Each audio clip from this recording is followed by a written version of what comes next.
Hi everyone and welcome back to my channel. In today's video I want to share with you all a very delicious and flavorful cranberry banana bread. And a quick tip, if you have leftover fruits from making your fruit cake, you can even put it in this recipe. So let's jump straight into the recipe. Let me show you how easy this is to make. So to my softened butter, I'm adding in sugar. I'm using brown sugar, you can use granulated if you like. We're going to whisk that together until it's soft and fluffy. Once fluffy, you're going to add in your eggs one at a time and whisk in to incorporate.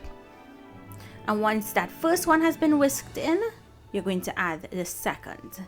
You always want to make sure that your eggs are incorporated properly before you add your other eggs. So continue to mix, and once it comes together, we'll add in our ripe bananas. Overripe bananas are best, and if you wanted to use some overripe plantains, you can. Chopped walnuts and dried cranberries go in. I'm grating in some fresh nutmeg. Now I'm adding in cinnamon powder. Next, I'm using some banana essence and some cherry essence in this recipe. Both of these essences are from Caribbean flavors and the brand is Herrera's. So make sure and look out for them in the supermarket because they're some of the best essences on the market. So we're going to add in a little bit of mayo. This is just going to keep it nice and moist and rich. If you wanted to omit the mayo, you can. In goes some salt. If you wanted to omit the mayo, I suggest adding in about 2 tablespoons of milk and give this a good mix.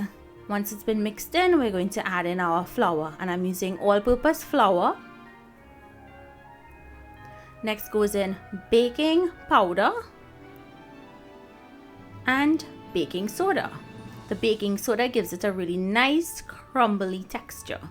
So now you're just going to give that a mix and start mixing the wet with the dry.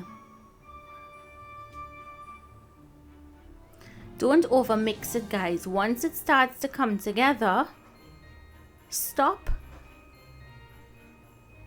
And now we're going to empty this into our greased or buttered and floured loaf pan.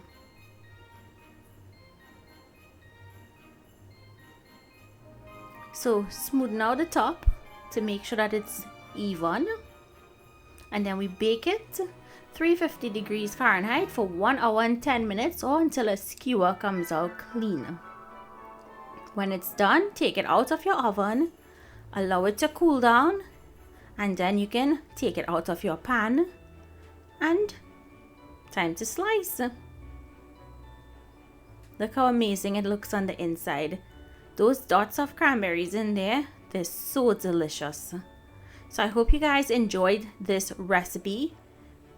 Make it, comment down below, let me know what you think. Thank you all so much for joining me again in the kitchen. I want to wish each and every one of you a happy new year. Thank you so much again, and I'll see you in my next video. Bye everyone.